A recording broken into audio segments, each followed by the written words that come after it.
Hello दोस्तों, स्वागत है आप सभी का मेरे इस यूट्यूब चैनल एन हुदा स्टडी क्लासेस में। तो आज हम लोग इस वीडियो के अंदर पढ़ेंगे क्लास 12th का चैप्टर 1। तो चैप्टर 1 का पार्ट 2 पढ़ेंगे, क्योंकि पार्ट 1 हम पढ़ा चुके हैं। पार्ट 1 में पढ़ाए थे कि नज़ीर अहमद की कहानी, जिसका मुसन्निफ़ था कि मिर्ज़ा फ़खरुल्लाह बेग ख़ान। तो मिर्ज़ा फ़खरुल्लाह बेग ख़ान जो नज़ीर अहमद की कहानी को लिखा है, तो उसका सारा सब्जेक्टिव और प्लस नोट्स भी हो चुका था। आज हम लोग इस चैप्टर के अंदर में यानी नज़ीर अहमद की कहानी में सारा ऑब्जेक्टिव निचोड़ करके निकालेंगे। तो आप लोग अच्छी तरीके से वीडियो देखिएगा। अगर वीडियो अच्छी लगे तो लाइक, सब्सक्राइब और कमेंट कर दीजिएगा। चलिए आगे हम लोग क्वेश्चन की ओर बढ़ते हैं। क्वेश्चन स्टार्ट करते हैं। चलिए, तो क्वेश्चन कह रहा है कि इनमें से कौन सी तख्लीक अफसाना नहीं है।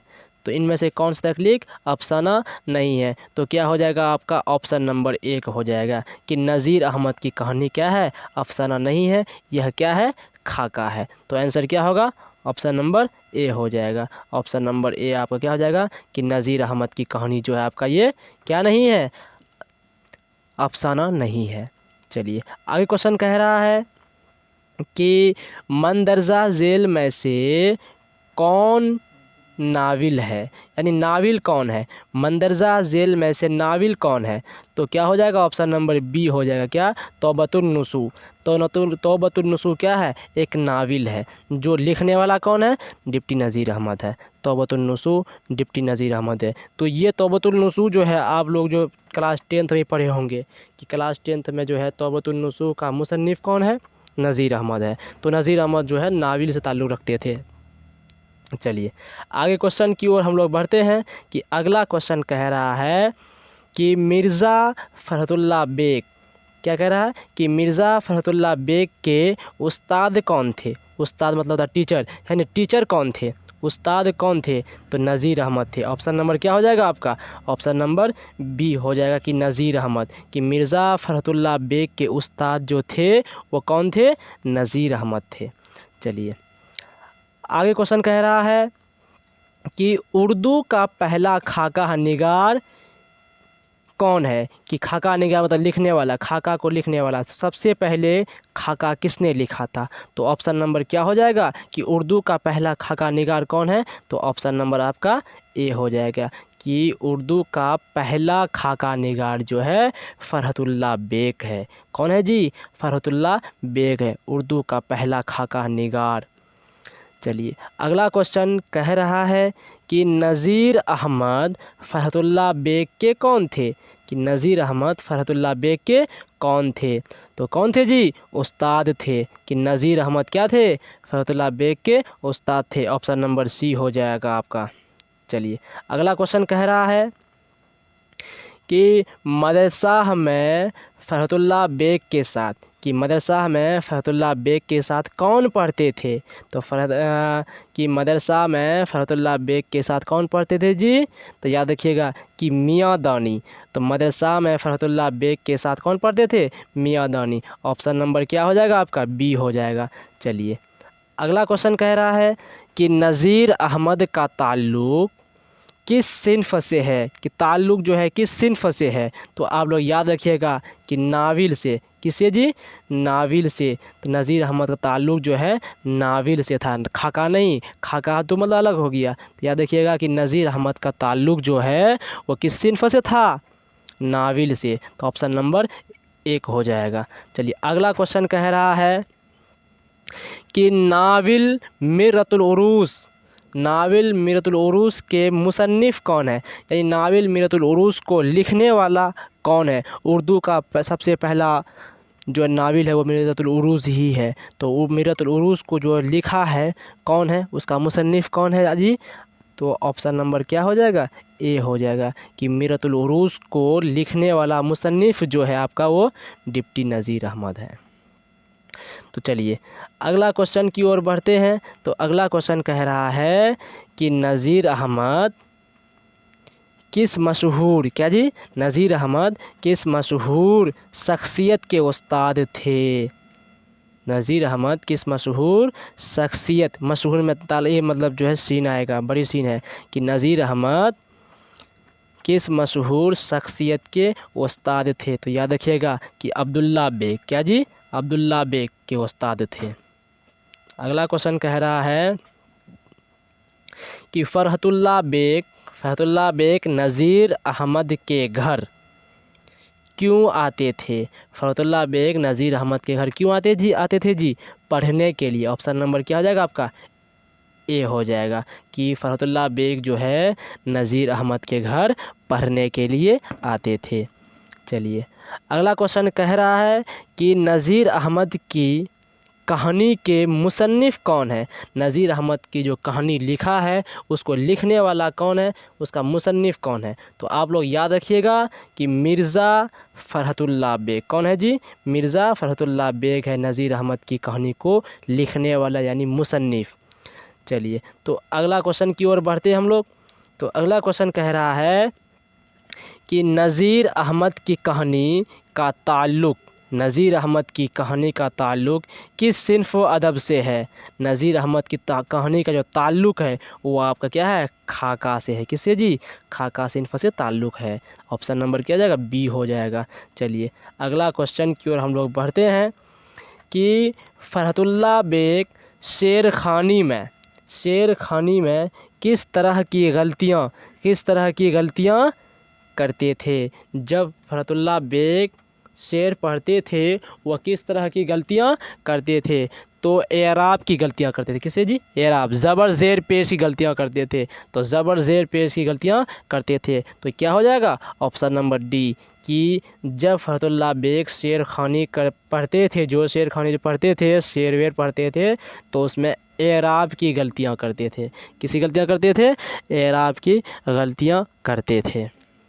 चलिए अगला क्वेश्चन कह रहा है आपका किसी शख्स की तहरीरी तस्वीर कशी को क्या कहते हैं?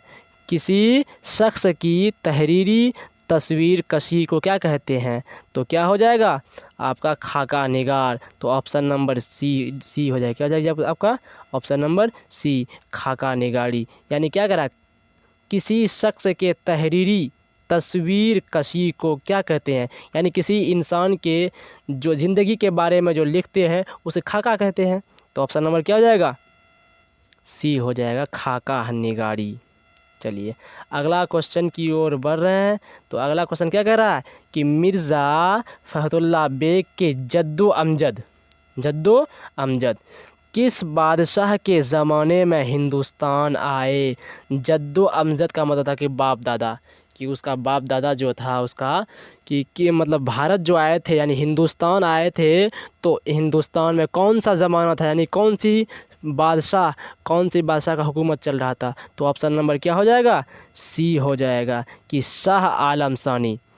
तो शाह आलम सानी के ज़माने में जो है मिर्ज़ा फ़रहतुल्लाह बेग के यानी जद्दो अमजद आए थे बादशाह। कौन सी बादशाह के ज़माने में? जिसका नाम था शाह आलम सानी। चलिए अगला क्वेश्चन की ओर हम लोग बढ़ते हैं। तो अगला क्वेश्चन कह रहा है आपका कि फ़रहतुल्लाह बेग के दादा कौन थे? यानी फ़रहतुल्लाह बेग के दादा का नाम क्या था? मिर्ज़ा अब्दुल्ला बेग। याद रखिएगा, मिर्ज़ा अब्दुल्ला बेग। तो यहाँ पे ऑप्शन नंबर क्या हो जाएगा जी? ऑप्शन नंबर सी हो जाएगा कि मिर्ज़ा अब्दुल्ला बेग। तो इसमें आप ये भी याद रखिएगा कि फ़रहतुल्लाह बेग के वालिद का क्या नाम था? तो हशमतुल्लाह बेग था। याद रखिएगा, वालिद का नाम क्या था जी? हशमतुल्लाह बेग थे और दादा का नाम था मिर्ज़ा फ़रहतुल्लाह बेग। आप लोग याद रखिएगा। चलिए आगे क्वेश्चन की ओर हम लोग बढ़ते हैं। अगला क्वेश्चन कह रहा है, चलिए कोई दिक्कत नहीं, यहाँ पे अलीफ छूट गया, अलीफ आप लोग लिख दीजिए, कोई दिक्कत नहीं है, कि मिर्ज़ा फ़रहतुल्लाह बेग की पैदाइश कब हुई? मिर्ज़ा फ़रहतुल्लाह बेग की पैदाइश कब हुई थी? 1885 में। तो आप लोग याद रखिएगा कि मिर्ज़ा फ़रहतुल्लाह बेग की पैदाइश जो कब हुई थी? 1885 में। अच्छी तरीके से आप लोग इसको भी याद रखिएगा, ये बहुत सारे ऑब्जेक्टिव में पूछते रहते हैं, आप लोग गलतियाँ नहीं कीजिएगा। चलिए अगला क्वेश्चन की ओर हम लोग बढ़ते हैं कि मिर्ज़ा फ़रहतुल्लाह बेग की पैदाइश कहाँ हुई? तो उनकी पैदाइश कहाँ हुई, मिर्ज़ा फ़खरुद्दीन बेग की पैदाइश कहाँ हुई थी। तो याद रखिएगा कि मिर्ज़ा फ़खरुद्दीन बेग की जो पैदाइश हुई थी वो दिल्ली में हुई थी। कहाँ पे हुई थी जी, दिल्ली में। ये अच्छी तरीके से याद रखिएगा। ये हैदराबाद जो है यहाँ पे उनकी वफ़ात इंतकाल हो गई थी। किसका, मिर्ज़ा फ़खरुद्दीन बेग की पैदाइश दिल्ली में हुई, तो वफ़ात जो है हैदराबाद में हुई थी। चलिए अगले क्वेश्चन की ओर बढ़ते हैं कि अगला क्वेश्चन कह रहा है आपका कि मिर्ज़ा फ़खरुद्दीन बेग की वफ़ात कब हुई थी। याद रखिएगा ऑप्शन नंबर ए 1947 में। कहाँ हुई थी वफ़ात, हैदराबाद में। अभी बताए थे कि मिर्ज़ा फ़खरुद्दीन बेग की जो वफ़ात हुई थी वो आपका 1947 हैदराबाद में हुई थी। चलिए तो अगला क्वेश्चन पढ़ रहे हैं कि मिर्ज़ा फ़खरुद्दीन बेग की शादी कब हुई थी। मिर्ज़ा फ़खरुद्दीन बेग की जो शादी हुई थी वो आपका 1908 में। कब हुआ था जी, 1908 में हुआ था। ऑप्शन नंबर बी हो जाएगा। मिर्ज़ा फ़खरुद्दीन बेग की शादी जो है 1908 ईस्वी में हुआ था। चलिए अगला क्वेश्चन कह रहा है कि फ़खरुद्दीन बेग की शादी यानी फ़खरुद्दीन बेग की कितनी शादी हुई थी। तो आप लोग याद रखिएगा फ़खरुद्दीन बेग की 2 शादी हुई थी। कितनी शादी हुई थी, 2 शादी हुई थी। तो जिसका नाम था, पहली शादी जो हुई थी वो तो उसका नाम था क्या, नसीमा सुल्ताना, और दूसरी शादी उसी की बहन थी जिसका नाम था हमीदा। क्या नाम था जी, हमीदा। चलिए तो हम वीडियो को यहीं तक रहने देते हैं, फिर हम लोग अगले वीडियो में मिलेंगे। तो इंशाल्लाह मिलेंगे। अगर वीडियो अच्छी लगे तो लाइक, सब्सक्राइब और कमेंट कर दीजिएगा। और अगर आप लोगों को PDF चाहिए तो इस नंबर पे आप लोग कांटेक्ट कर सकते हैं कि 7903161093। तो ये है मेरा कांटेक्ट नंबर। आप इस नंबर पे कांटेक्ट करके आप नंबर क्या करते हैं, PDF ले सकते हैं। तो आप लोग इतना याद रखिएगा। चलिए तब तक शुक्रिया, फिर मिलते हैं अगले वीडियो में।